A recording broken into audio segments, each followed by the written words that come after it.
asxaabta maanta waa faraxsanahay waa ogahay adiga fiidiyowga fiirsanaayo waxa isleedahay Marioly Masal bal muxuu maanta ku faraxsan yahay taajir muu noqday nasiib daro Marioly Masal wali taajir ma noqon maskiinkii aad taqaanin waaye laakiin nolosha waxa jiraan waxyaabo badan oo ku farxad gelinaayo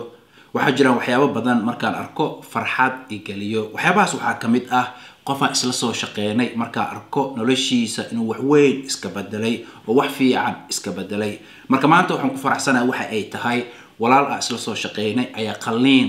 galay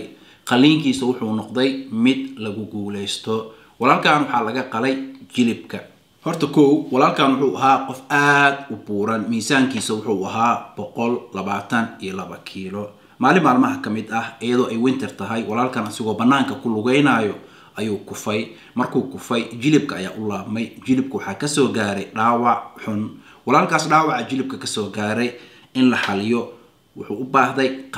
qaliin uu dalbaday laakiin qaliinkii ma uusan helin sababtoo miisaankiisa ayaa aad u badnaa dawladda hadii qarash ku geliso oo qaliin noocaas oo kale ay kugu suubiso hadii og tahay qaliinkaas ay suubisay inuu qasaaro noqonayo ma isku ka daalinayso sababtoo ay walaalkan miisaankiisu wuxuu ahaa 122 kiilo marka jilib la soo qalay hadii korka laga saaro 122 kiilo jilibkaas ma reysanayo qaliinkaasna qasaaro ayuu noqonaa marka ugu dambeystii walaalkan markuu soo quustay ama markii qaliinka laga soo daahiyay dabcan qaliinka si toos ah ma loogu diidin laakiin waa laga soo daahiyay sababta looga soo daahiyayna wax kale ma ahayn miisaankiisa ayaa badnaa marka walaalkan anuu ila soo xiriiray asigoo raba miisaan inuu iska rido waa xasuustaa maalintii horeysay markaas arkeenay walaalkan wuxuu ku kutubayay ama wuxuu ku socday bakoorad waxa isla lugeynay 100 mitir waxa dib ku ahayd xitaa 100 mitir inuu lugeeyo adiga fiidiyowgan fiirsanaayo xataa waa qiyaasi kartaa qof 122 kiilo ah isla markaasna jilibka ka dhaawacan sidoo uu lugeynayo ama sidoo dib ugu noqonayo inuu lugeeyo marka sheeko dheer aniga walaalkan dhaxmartay waxaan go'aansanay walaalkan inuu iska rido 30 kiilo ina iska ridid wax sahlan ma ahan shaqo badan ay u baahan tahay dabcan qof jilib xanuunayo ama aan socon karina 30 kiilo inuu iska rido almost macquul ma ahan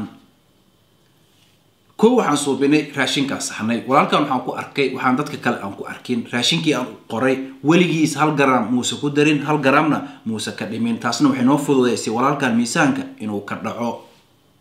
walaalkan inuu kaardiyo suubiyo ama inuu socod suubiyo baaskiil wado ordo macquul ma aha sababtoo jilba xanuunay istaaga dib ku ahaa waxaan suubinay barnaamij ah walaalkan biyaha dhaxdiisa inuu ku dhex socdo meelaha lagu dabaasho ayuu tagi jiray meeshaas biyaha dhaxdooda ku socon jiray bilowgii waa xasuustaa walaalkan biyaha dhaxdiisa 10 daqiiqo xitaa inuu ku dhex socdo aad ay ugu adkeed 5 daqiiqo ka bilaabnay tartiib ayaa waqtiga ugu darnay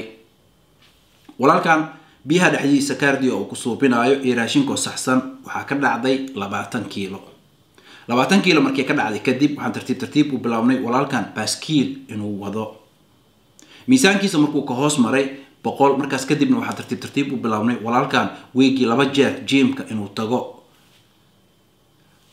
tartiibtaas ayaa waxaan ku gaarnay walaalkan inuu iska rido 30 kiilo markii ka dhacday kadibna dhakhtarkii ayuu dib ugu laabtay wuxuu u sheegay miisaan inuu iska riday muddo gaaban kadibna isla markii qaliinkii waa loo ogolaaday waana la qalay hadda rehabilitation ayuu ku jiraa 2 bilood kadibna lugtiisa way fiicnaanaysaa si caadi ah ayuu u soconayaa noloshiisana si caadi ah ayuu u wadanayaa marka maanta arintaas ayaan ku faraxsanahay markaan arko walaal noloshiisa aan wax ka bedelay farxad weyn ayay tahay shaqadeedana waa si jeclaada runtii shaqada lacag darteed uma suubiyo qalbiga ayaan ka jeclahay markaan arko walaal noloshiisa aan wax ka bedelay farxad weyn ayay tahay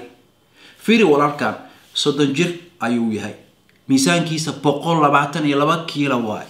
lugu ka dhaawacna sida curyaan oo kale ah muusa shaqaysan karin guriga iska joogay maanta fiiri wax kasta 100% u noqdeen qaliinku rabay wuu helay insha Allah markuu caafimaadana 2 bilood kadibna wuu shaqaysanaa wax kastana 100% u noqonayaan waxa qosol kale waxay tahay walaalka markuu 122 kiilo ahaa curyaanka ahaa qof wax u tareysay ma lahan markuu miisaanka iska ridana dadka tashwiish ay galiyeen meesha waxa ka arkaysaa xaasidnimada dadkeena walaalkan shalay 122 kiilo markuu ahaa qof asxaab u suubinaysay ma lahayn waa lagu qoslay markuu isku tashtay oo naftiisa wax ka bedelayna wuxuu rabay raadsadana dadka maxay suubiyeen inay u xumeeyaan maxay dhahaan waa fool xumaati wajiga ka caatooday sokor ma kugu dhacday niyad inay ka sii jabiyaan marka meesha waxa ka arkaysaa dadkeena xaasidnimadooda sababta ma aqaano waxay ka faa'iidayaan ma aqaano marka adiga haddaad rabtid naftaada inaad wax u suubisid ama naftaada inaad wax u tartid dad badan ma ku jeclaanayaan taas ku si xisaabtan qaasatan dadkeena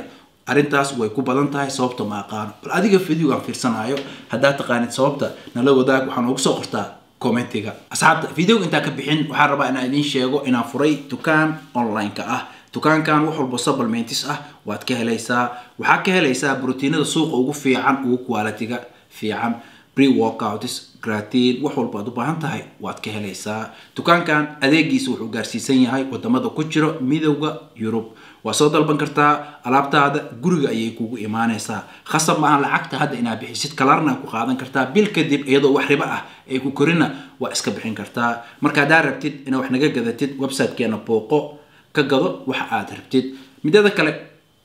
alaabta aan gadno alaabta suuqa ugu fiican waaye isla markaasna dukaamanka kale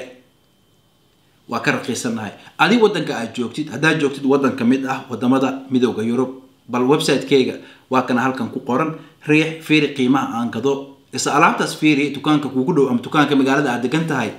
inta la gadana fiiri ana 100% ka raqiisan sababta dukaamanka kale uga raqiisanahay wax kala ma aan suuq waa ku cusubnahay in la barto ayaa rabnaa marka hada alaab u baahan tahay website-keyga waa kana soo dalbo linkiga hoosana waa idin dhiga waa mahadsantihiin soo dhawaada aad iyo aad mahadsantihiin daawashada video-ga daawateen waxaan noo balanay video-ga ku xigo balanteena waa caafimaad iyo muro